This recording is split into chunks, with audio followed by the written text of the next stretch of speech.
Buongiorno, quest'anno qui alla nostra famiglia di Oderzo, come tutti gli anni nel periodo dell'Avvento facciamo animazione cristiana e essendo l'anno del Giubileo straordinario della Misericordia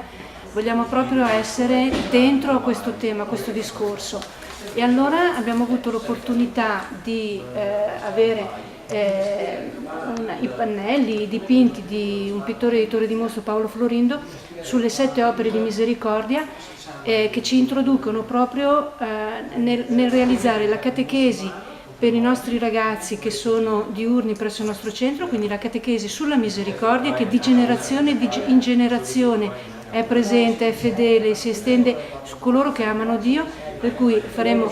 abbiamo già iniziato a fare degli incontri di catechesi con Don Francesco, proprio per riportarli al significato delle opere di misericordia. Nell'ambulatorio non possiamo fare catechesi, ma coinvolgiamo le famiglie con i loro bambini, intanto con la mostra possono contemplare, possono riportarsi su questa dimensione, e poi ai bambini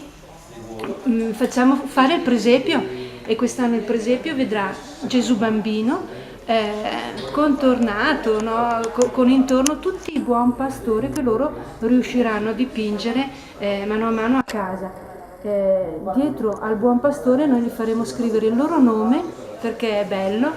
e poi qual è l'opera di misericordia che loro sentono più vicina, che possono aver vissuto o che hanno ricevuto o che hanno magari potuto dare. E in questo sto vedendo che anche le famiglie sono molto incuriosite, molto partecipi e stanno molto apprezzando, e alcune vedo che si soffermano anche di fronte ad alcuni di questi quadri. Probabilmente, chissà, sta smuovendo in loro anche qualche